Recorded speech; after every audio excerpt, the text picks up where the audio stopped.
여호와 하나님은 시내산에 도착한 이스라엘 백성에게 십자가를 통하여 예비하신 생명의 양식을 먹여 믿음의 용사로 만들어 약속의 땅을 기업으로 주시려고 복음이 숨겨진 십계명을 시내산에서 주게 됩니다. 그래서 여호와 하나님이 시내산에 강림하게 되는데, 여호와 하나님이 심판받아 마땅한 이스라엘 백성을 사랑하사 복음을 잘 가르쳐 주시고 구원하시려고 이렇게 시내산에 강림하시는 것입니다. 이 모습은 저와 여러분에게 성령이 오셔서 마음의 성전을 세워주시고 깨달아 믿게 해서 구원해 주시는 모습, 그것의 작은 그림자인 거예요. 이렇게 말씀드렸습니다. 이렇게 여호와 하나님은 심판받아 마땅한 이스라엘 백성을 사랑하사 심판하지 않으시고 구원해 주시려고 시내산에 강림하셔서 십계명을 주시는 거예요. 저와 여러분들에게는 하나님 십계명 안 주셨나요?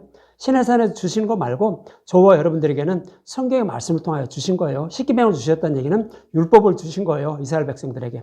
율법으로 기록이 된 성경의 말씀을 저와 여러분들에게 주신 거예요. 그래서 성경의 말씀 그대로 살아가면 하나님의 뜻을, 십계명을 다 지키는 것이 아니라, 율법을 다 지키는 것이 아니라 그 안에 숨겨져 있는 복음의 말씀을 먹음으로 십자가의 은혜와 사랑을 깨닫게 되므로 저와 여러분들은 율법을 다 지키는 자가 되는 거예요. 십계명을 다 지키는 자가 되는 거예요. 그래서 하나님은 이스라엘 백성들에게 십계명을 주시기 이전에 어떻게 했죠? 출애굽기 15장부터 내가 너희들에게 율법을 줄 거야. 이건 쓴물이다. 못 먹는 거다. 내가 이거를 십자가에서 복음으로 바꿔줄 거야. 이거 먹어. 미리 가르쳐 줬던 거예요. 그리고 나서 실제적으로 쓴물인 율법을 주는 거예요. 근데 그 안에 예수님이 오셔서 율법을 복음으로 바꿔줄 것을 기록이 돼 있어요. 우리가 가지고 있는 성경도 마찬가지잖아요. 그래서 기록된 거 그거 찾아 먹으라고요. 그거 찾아 먹는 자가 율법을 다 지키는 자라고 이렇게 말씀을 하고 있는 거예요. 그래서 오늘 본문에도 이스라엘 백성들에게 십계명을 주신 이유를 이렇게 설명하고 있는 거예요. 1절과 2절. 하나님이 이 모든 말씀으로 말씀하여 이르시되 나는 너를 애굽 땅 종되었던 집에서 인도하여 낸 내 하나님 여호와라고요. 십계명을 주는데 이 십계명을 주는 목적이 뭔 줄 아니? 내가 너희를 애굽 땅에서 인도해내서 너희들 약속의 땅으로 기업으로 줄 거야. 거기까지 내가 인도할 거야.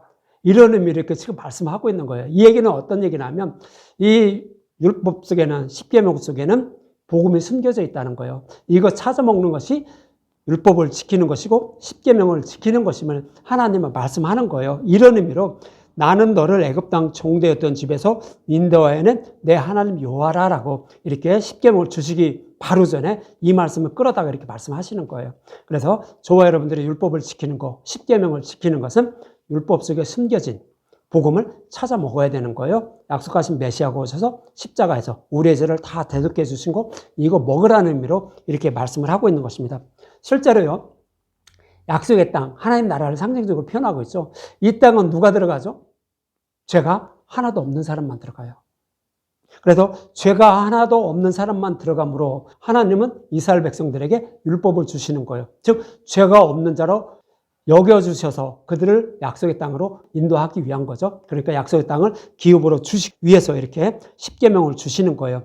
그래서 사도 바울은 율법을 주신 이유를 로마서 3장 19절과 20절에 이렇게 말씀하고 있는 거예요. 시내산에서 이스라엘 백성들에게 율법을 주신 이유를 로마서 3장 19절과 20절, 우리가 알거니와 무릇 율법이 말하는 바는 율법 아래에 있는 자들에게 말하는 것이니 이는 모든 입을 막고 온 세상으로 하나님의 심판 아래 있게 하려 함이라. 무슨 얘기냐면 아담과 하와의 후손들이 모든 인류는요 다 죄를 범하면서 살아간다는 거예요. 그래서 구원받을 자가 아무도 없다는 거예요. 이것을 알게 하려고 율법을 주셨다는 거예요. 그래서 율법은 모든 사람들의 입을 막고 어려운 사람이 아무도 없다는 거죠. 아무 말 못하게 하기 위해서 율법을 주셨다는 거예요. 그래서 모든 사람이 다 율법 아래에 있다. 죄 아래에 있다는 것을 알게 하려고 율법을 줬다는 거예요. 그러면서 20절에 그러므로 율법의 행위로는 그의 앞에 어렵다 하심을 얻을 육체가 없다고요. 그러면서 율법으로는 죄의 이름을 깨달음이라 그러는 거예요. 그래서 율법을 주신 이유는 우리가 심판마다 마땅한 죄의 이름을 깨닫게 하기 위해서 하나님은 시내산에서 율법을 주셨다는 거예요. 그럼 죄의 이름을 깨달으면 어떻게 되죠? 그 율법 속에는 뭐가 숨겨져 있어요? 여자의 손으로 메시아를 보내서 우리의 모든 죄를 십자가에서 대속해 주시고 우리를 구원해 주신다라고 약속했죠.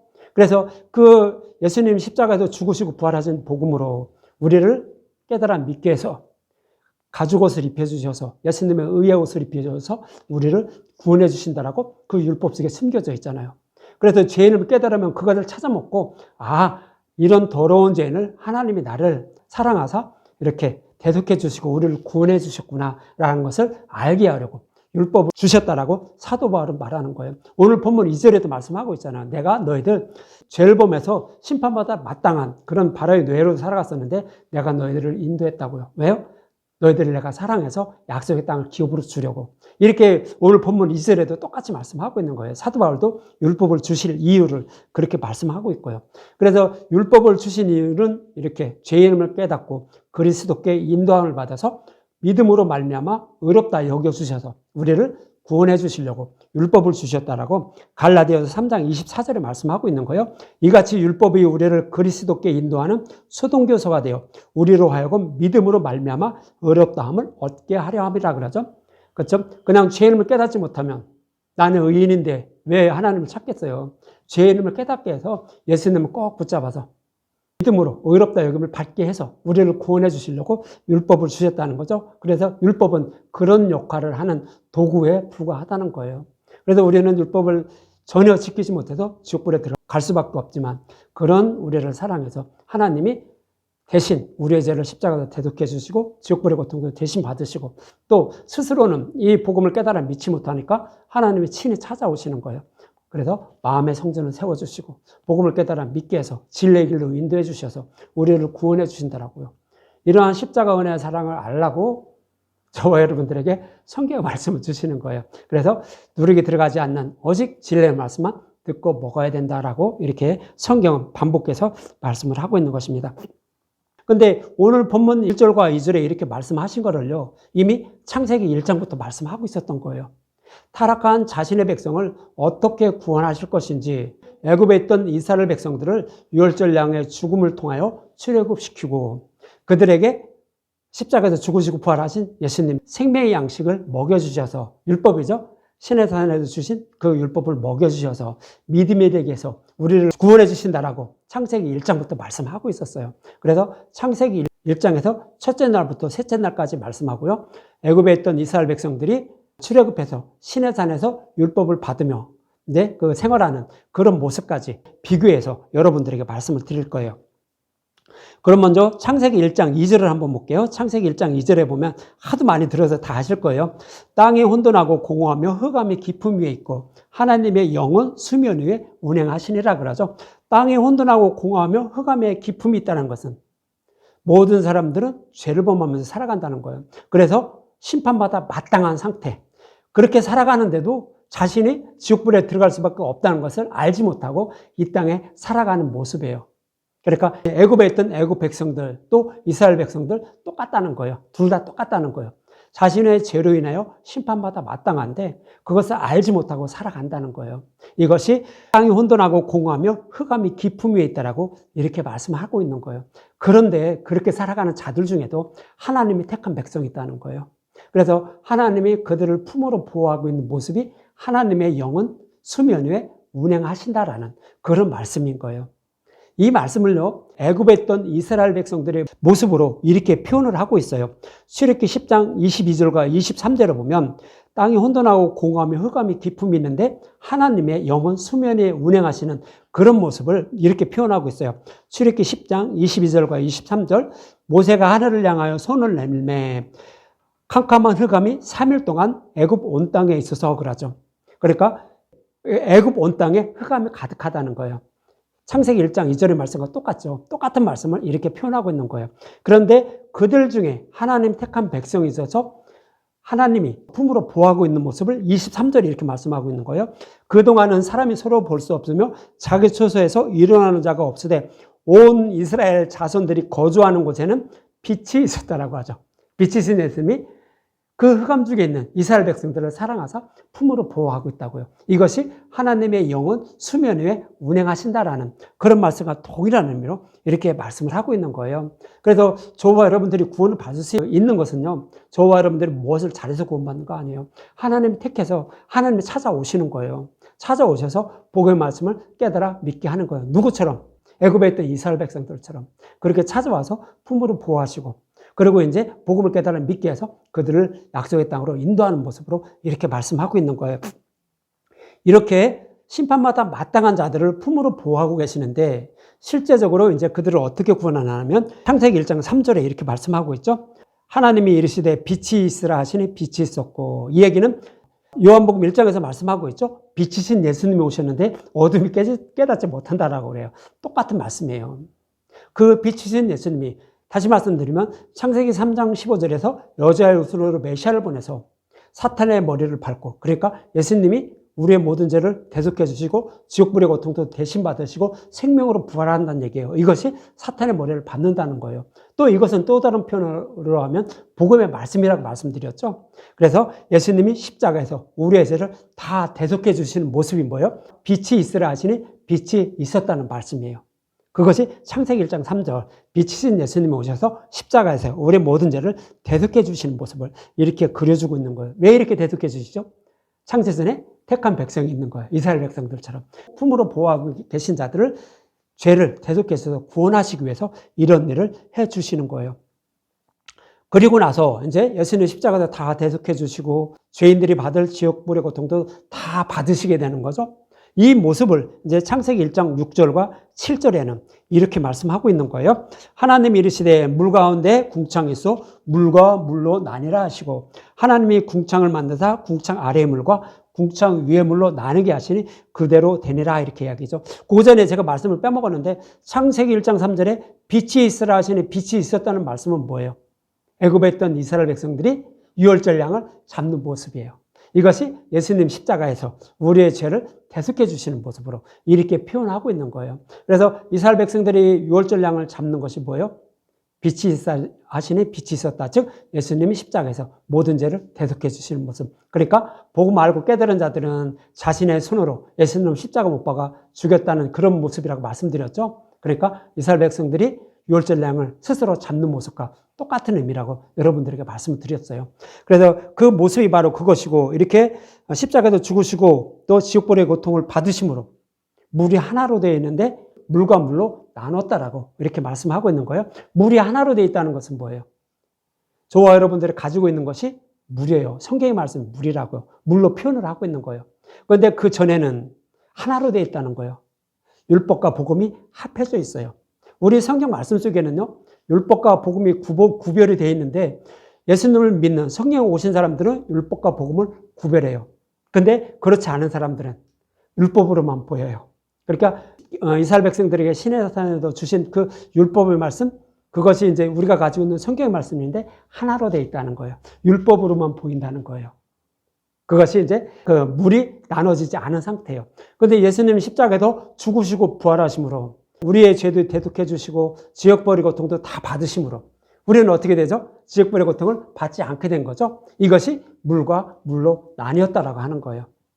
그러니까 율법으로 기록된 성경의 말씀은, 모든 성경의 말씀은 예수님에 대해서 기록됐어요. 그래서 예수님에 대해서 기록된 이 말씀을, 예수님에 대해서 풀어주는 말씀을 먹게 되면, 아, 이 말씀이 율법으로 되어 있지만 이것은 이런 우리 더러운 죄인인데 예수님이 이렇게 구원해 주시려고 이렇게 다 이루어 주신 거구나 라는 것을 깨닫게 되는 거예요. 즉 율법과 복음이 구별된 것을 먹게 돼요. 그렇게 말씀하고 있는 것인데 예수님 십자가에서 죽으시고 지옥불의 고통도 다 받으심으로 물과 물로 나눴다라고 말씀하고 있는 거예요. 그래서 궁창 아래의 물과 궁창 위의 물로 나눴다는 것은, 궁창 아래의 물은 뭐예요? 율법이라죠. 율법을 상징하는 것, 땅의 말씀. 그러니까 사람의 지혜로 생각하는 거예요. 자신의 소견으로 성경의 말씀을 해석하는 거예요. 이것이 땅의 말씀이에요. 율법의 말씀이에요. 그리고 궁창 위의 물은 뭐예요? 하나님 십자가에서 약속의 말씀대로 그 십자가에서 모든 죄를 다 대속해 주신 것, 이것이 복음의 말씀인 거예요. 이것이 궁창 위의 물이에요. 이것을 이렇게 구별해 주셨다라고 말씀하고 있는 거예요. 예수님 십자가에서 죽으시고 부활하신 거죠. 그래서 이제 이렇게 예수님 십자가에서 죽으시고 부활하신, 다시 말씀드리면 율법 속에 감추어진 복음을 이제 예수님 십자가에서 다 구별해 주셨어요. 구별해 주신 다음에는 하나님이 하실 일이 뭐가 있을까요? 자신의 택한 백성들에게 이렇게 구별해 주신 그 복음의 말씀, 자신의 백성을 위하여 예수님이 십자가에서 죽으시고 부활하셨다는 것을 그들에게 깨달아 믿게 해야 되겠죠. 그래서 그들을 양육할 땅을 준비하셔요. 그런데 이제 고전에 이제 궁창 위의 물과 궁창 아래의 물로 나눴다는 것은 출애굽기 14장에서 말씀하고 있었죠. 21절과 22절. 모세가 바다 위로 손을 내밀매 여호와께서 큰 통풍이 밤새도록 바닷물을 물러가게 하시니 물이 갈라져 바다가 마른 땅이 된지라 이스라엘 자손이 바다 가운데를 육지로 걸어가고 물은 좌우에 벽이 되니 이것이 창세기 둘째 날이라고 말씀드렸어요. 궁창 위의 물과 궁창 아래의 물로 나눴다. 즉 율법과 복음으로 나눠주심으로 우리는 바로의 노예에서 사탄의 노예에서 해방돼서 하나님의 백성이 되는 그 길을 열어주신 거예요. 우리가 생명을 살릴 수 있는 길을 열어주셨다는 것이 창세기 둘째 날의 말씀이에요. 그러니까 율법과 복음 이것이 구별되지 않았는데 이것을 확실히 구별해줬다. 그래서 우리는 생명을 살리는 길이 열렸다는 거예요. 그것이 궁창 아래의 물과 궁창 위의 물이고 홍해 바다를 갈라놓는 그런 모습으로 이렇게 표현하고 있는 거예요. 이것이 창세기 둘째 날이에요. 똑같은 말씀이요. 그래서 이제 했는데 이런 자들에게 그 구별만 해주면 이스라엘 백성들이 그것을 찾아먹고 스스로 찾아먹고 구원받을 수 있나요? 못해요. 그러니까 그들에게 그 구별해 주신 복음의 말씀을 먹여서 그들의 생명을 살리기 위해서 예비하신 땅에 있는 거예요. 거기가 광야예요. 이스라엘 백성들이 홍해를 건너서 어디로 들어가요? 광야로 들어가요. 그래서 거기서 하나님은 그들에게 예비하신 율법과 복음을 구별해 준 거, 그것을 신의 산에서 주시는 거예요. 이것이 창세기 셋째 날이에요. 그런데 율법과 복음을 이제 구별해 준 그것을 먹이기 위해서 예비하신 땅을 창세기 1장 9절과 10절에 이렇게 말씀하고 있는 거예요. 하나님이 이르시되 천하의 물이 한 곳으로 모이고 묻이 드러나라 하시니 그대로 되니라. 하나님이 묻을 땅이라 부르시고 모인 물을 바다라 부르니 하나님이 보시기에 좋았더라 그러죠. 그러니까 이스라엘 백성들을 하나님의 백성들을 양육하실 그 땅을 준비를 하는 거예요. 지금으로 말하면 어디라고 말씀드렸죠? 지금으로 말하면 교회를 말하죠. 근데 그 교회가 다 교회가 아니에요. 하나님이 예비하신 땅이 아니에요. 오직 복음의 말씀만 선포하는 것이 뭐예요? 하나님 예비하신 땅이에요. 근데 그렇지 않고 다른 복음을 전하는 교회는 뭐예요? 그것은 하나님 백성이 되지 못하게 유혹하기 위해서 하는 사탄이 세우는 그런 예비하신 땅이에요. 그러니까 교회도 지금도 하나님 예비하신 땅인데 두 군데가 있다는 거예요. 하나는 하나님 백성을 구원하기 위한 땅이고 또 하나는 사탄이 하나님 백성이 되지 못하도록 그렇게 유혹하는 그런 땅이에요. 그래서 두 개로 지금 구분이 되어 있어요. 자신의 백성을 구원하기 위하여 예비하신 땅이 광야고 지금은 복음의 말씀만 선포하는 곳이라고 이렇게 말씀을 하고 있는 것입니다. 그럼 이렇게 자신의 백성을 양육하실 광야에 이제 생명의 양식을 준비하게 되는데 그 생명의 양식은 이스라엘 백성들에게 시내산에도 주신 그 율법의 말씀인 거예요. 십계명인 거예요. 율법인 거예요. 그 율법 속에는 뭐가 숨겨져 있다고 했어요? 복음이 숨겨져 있는 거예요. 그 율법 속에는 이스라엘 백성들에게 시내산에서 율법을 주셨는데 그 율법은 우리가 가지고 있는 성경의 말씀이에요. 성경의 말씀 속에는 뭐가 숨겨져 있죠? 여자의 손으로 메시아를 보내서 우리의 죄를 대속해 주시고 우리를 구원해 주실 거야 라고 이렇게 약속이 돼 있잖아요. 그것을 이스라엘 역사를 통하여 반복해서 말씀해 주셨던 거예요. 그래서 이것을 찾아 먹으면 우리는 복음의 말씀 찾아 먹는 거예요. 생명의 양식을 찾아 먹는 거예요. 그래서 구원을 받게 돼요. 이렇게 해서 우리를 구원하시려고 시내산에서 복음이 숨겨진 율법을 이스라엘 백성들에게 생명의 양식으로 주시게 되는 거예요. 이것이 창세기 셋째 날 1장 11절과 12절에는 이렇게 표현하고 있어요. 하나님이 이르시되 땅은 풀과 씨 맺는 채소와 각기 종류대로 씨가지 열매 맺는 나무를 내라 하시니 그대로 돼요. 땅이 풀과 각기 종류대로 씨 맺는 채소와 각기 종류대로 씨가지 열매 맺는 나무를 내니 하나님이 보시기에 좋았더라 그러죠.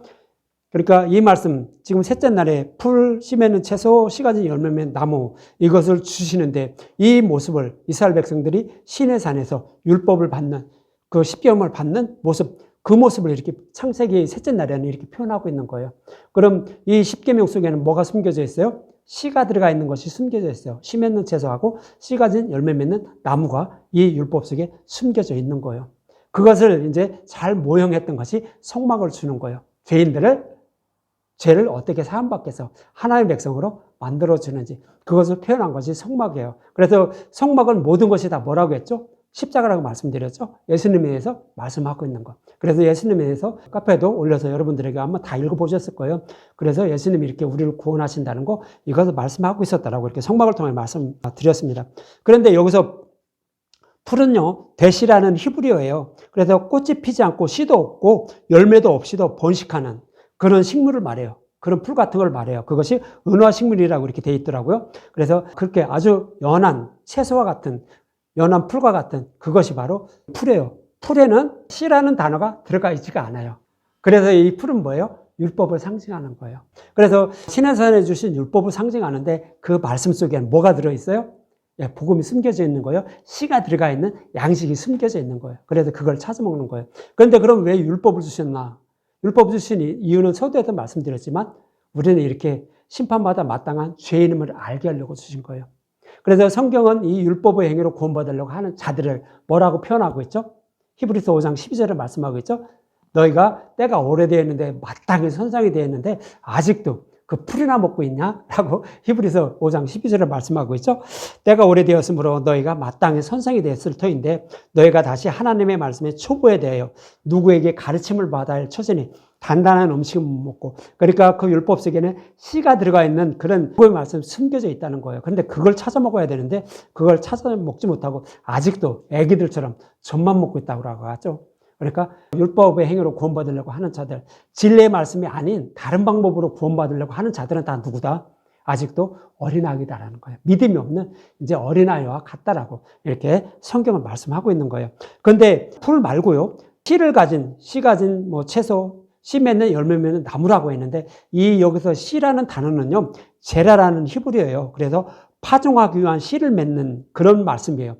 그것이 씨라는 거예요. 그래서 이 씨라는 단어는요, 육체적으로는 자손 아들 뭐 이런 뜻이에요. 이런 뜻인데 예수님을 상징하는 것으로 복음의 말씀을 말하는 거예요. 그래서 성경에서 나오는 씨는요, 대부분이 다 예수님을 상징적으로 표현하고 있는 거예요. 복음의 말씀을 상징적으로 표현하고 있는 거예요. 그래서 여기서도 씨 맺는 채소는 복음의 말씀. 그래, 어린아이들이 이제 젖만 먹다가 씨 맺는 채소는 그 단단한 음식을 먹기 위해서 조금 부드러운 음식을 이렇게 먹게 되죠. 그것이 씨 맺는 채소예요. 이유식 같은 걸 먹는 모습, 그것이 씨 맺는 채소예요. 그리고 나서 이제 그걸 먹기 시작하면 이제 복음의 말씀을 이제 다 알게 되죠. 그것이 이제 단단한 음식을 먹는 자들이에요. 믿음이 장성한 자들. 이런 자들이 구원받게 되죠. 그래서 씨 맺는 채소를 먹는 사람들은 율법에 속해 있다가 복음의 말씀을 듣기 시작하니까, 진리의 말씀을 듣기 시작하니까 눈이 떠지기 시작하는 거예요. 그것이 씨 맺는 채소를 먹기 시작한 거예요. 그리고 나서 이제 예수님에 대해서, 성경은 다 예수님에 대해서 말씀하고 이건 이거였구나라는 것을 알게 되면 단단한 음식을 먹는 자들이죠. 씨 가진 열매 맺는 나무를 먹는 자들이 되는 거예요. 여기에 기록된 씨라는 단어는요, 창세기 12장 17절에 이렇게 말씀하고 있어요. 여호와께서 아브라함에게 나타나 이르시되 내가 이 땅을 내 자손에게 주리라. 내 자손이라는 단어도 똑같은 거, 씨라는 단어예요. 제레라는 단어예요. 근데 창세기 1장에서는 씨라고 이렇게 해석해 놓고, 또 여기 창세기 12장에서는 내 자손, 아브라함의 자손이라고 이렇게 된 거예요. 아브라함의 자손으로 말미암아 천하 만민이 구원을 받는다. 하늘의 묵별과 같은 많은 백성이 구원받게 된다라고 하죠. 그 자손이 똑같은 씨라는 단어, 제레라는 단어예요. 똑같아요. 그래서 이것은 예수님을 상징하는 거예요. 복음의 말씀 상징적으로 표현을 하고 있는 거예요. 그래서 똑같이 이렇게 내 자손이라는 단어를 예수님이라는 그런 의미로 이렇게 말씀을 하고 있었던 거예요. 이처럼 씨는 복음의 말씀을 말하는 것으로 율법 속에 숨겨진 복음의 말씀을 말합니다. 이 율법 속에 숨겨진 복음의 말씀을 먹음으로 믿음의 용사가 되어 약속의 땅을 기업으로 받게 되는 것입니다. 참고로 이제 풀과 씨 맺는 채소와 씨 가진 열매 맺는 나무는 여러분들에게 설명드렸죠. 풀은 젖이나 먹는 어린아이와 같은 사람들이 하나님께 잘 보여서 구원받으려고 생각하는 사람들, 그런 사람들은 아직도 믿음에 이르지 못한 사람들이에요. 아직도 젖이나 먹고 있는 사람들이에요. 그래서 여러분들이 복음의 말씀 아는 사람들이 다른 사람들과 대화를 하다 보면 하나님께 잘 보여 구원받는다고 이렇게 말을 하기 시작하면 아직도 젖이나 먹고 있구나 하는 걸 알겠죠? 금방 알아요. 말씀 아는 사람들은. 그리고 이제 거기서 조금 벗어나면 그게 아니라는 것을 이렇게 대화를 통하여 알게 되면 이분도 어느 정도 믿음이 이른 사람이구나 라는 것을 이렇게 쉽게 알 수가 있는 거예요. 이렇게 해서 품으로 보호하고 계신 자신의 백성을 구원해 주시려고 여호와 하나님은 창세기 첫째 날과 둘째 날 그리고 셋째 날의 말씀을 통하여서 이렇게 말씀해 주셨던 거예요. 우리를 어떤 과정을 통하여서 어떤 여정을 통하여서 구원해 주실 것인지, 즉 예수님 십자가에서 우리의 죄를 다 대속해 주시고 그리고 복음을 먹여서 믿음에 이르게 해서 구원해 주신다라고 창세기 첫째 날부터 셋째 날까지 이미 다 말씀해 주신 거예요. 그래서 이 말씀대로요, 이스라엘 백성들도 바로의 노예에 있던 이스라엘 백성들을 유월절 양의 죽음, 그리고 홍해를 갈라서 율법과 복음을 구별해 줘서 예수님의 십자가에서 죽으시고 부활하셔서 그러니까 지옥벌이 같은 것도 다 받으시고 생명으로 부활한 거죠. 그리고 나서 광야를 예비하시고 거기에서 지금 이제 오늘 본문 20장에서는 그들에게 생명의 양식을 먹여서 믿음에 이르게 해서 구원해 주시려고 거기서 십계명을 주시는 거예요. 그러면 십계명을 주시는 이유가 뭐예요? 그들에게 율법 속에 숨겨진 복의 말씀을 깨달아 믿게 하기 위해서. 그래서 죄가 없는 자로 여겨주셔서 약속의 땅을 기업으로 주기 위한 거예요. 그래서 신에서 주신 율법은 그냥 겉으로 보면 무섭죠. 그렇지만 그 안에는 뭐가 숨겨져 있어요? 너희들을 위해서 내가 너희들을 위해서 이렇게 다 죄를 대속해 줄 거야. 알았지? 그거 찾아 먹어라. 라는 의미로 십계명을 주시는 거예요. 그래서 제가 여러분들에게 십계명을 주시는 모습도 그런 의미로 하나님이 저와 여러분들을 사랑하사 강림하시고 십계명을 주시고 있다라고 이렇게 말씀을 드린 것입니다. 그래서 예수님도요, 우리가 가지고 있는 모든 성경이 자신에 대해서 말씀하고 있다라고 말씀하고 있죠. 요한복음 5장 39절에 너희가 성경의 영생을 얻는 줄 생각하고 성경을 연구하거니와. 이때 당시 예수님이 말씀할 때는 율법밖에 없었어요. 구약밖에 없었어요. 이 구약을 아무리 연구를 한다라고 할지라도 이것은 다 예수님에 대해서 말씀하고 있다고요. 율법으로 기록은 돼 있지만 이 말씀은 모형과 그림자로 예수님이 오셔서 우리를 어떻게 구원하실 것인지 이것을 기록하고 있었다고요. 이것을 아는 사람이 하나님의 뜻을 아는 사람이에요. 하나님의 뜻대로 행하는 자들이에요. 그런데 그렇지 않고 유대인들처럼 그렇게 문자적으로 살아가면 아직도 어린아이죠. 하나님의 뜻을 행하지도 못하면서 자신은 당연히 구원받았다고 생각하고 착각하고 살아가는 사람들이에요. 그렇게 하지 말라라고 예수님도 그렇게 말씀하고 있었던 거예요. 이처럼 여호와 하나님이 시내산에서 주시는 십계명은 복음이 숨겨진 율법으로 이제 광야 생활을 시작한 이스라엘 백성들에게 죄 이름을 깨닫게 해서 유월절량의 죽음으로 자신들을 구원해 주셨음을 알고 깨달아 믿게 해서 약속의 땅을 기업으로 주시기 위한 것입니다. 그래서 율법을 지키지 못한 죄인들의 죄를 제단에 드린 제물이 대속해 주셨음을 깨닫게 하기 위해서 성막도 율법과 함께 주신 것이며 이 모습은 예수님이 죽으시고 부활하여 성령을 보내주셔서 마음의 성전을 세워주시고 믿음에 있게 하여 구원해 주시는 모습을 모형으로 그려주고 있는 것입니다. 그래서 십계명을 주시는 이유도 이러한 의미에서 주시는 것으로 요한은 나는 너를 애굽 땅 종되었던 집에서 인도하여낸 내 하나님 여호와라 말씀하시는 것입니다. 그래서 이스라엘 백성들의 출애굽 여정 그리고 약속의 땅을 기업으로 주시는 모든 것도요 다 창세기 1장에 말씀하고 있었던 거예요. 창세기 1장에서 어떻게 출애굽시켜서 이들을 약속의 땅을 기업으로 주는지 그것을 모형과 그림자로 말씀해 주셨던 거예요. 또 이것은 뭐예요? 이스라엘 백성들이 약속의 땅을 기업으로 받는 그런 모습, 출애굽해서 기업으로 받는 모습, 창세기 1장의 모습 이것이 다 저와 여러분들이 어떻게 예수님을 믿게 돼서 약속의 땅을 기업으로 받게 되는지 구원받게 되는지 이것을 모형으로 잘 그려줬던 거예요. 똑같은 말씀이에요. 그래서 우리가 어떻게 구원받게 되는지 성경의 말씀을 보면 딱 정해져 있어요. 그런데 거기서 벗어나서 다른 방법으로 구원을 받으려고 하면 이런 사람은 아직도 어린아이와처럼 젖이나 먹고 있는 자들이에요. 복음을 모르는 자들이에요. 그래서 우리는 이렇게 구원받게 되면 성경은 자세히 말씀하고 있는 것입니다. 저와 여러분도 율법으로 기록된 성경의 말씀을 통하여 죄의 이름을 깨닫고 예수님께 나아가 십자가의 은혜와 사랑을 더 알아가는 분들이 되어 약속의 땅을 기업으로 받는 분들이 되시기 바랍니다.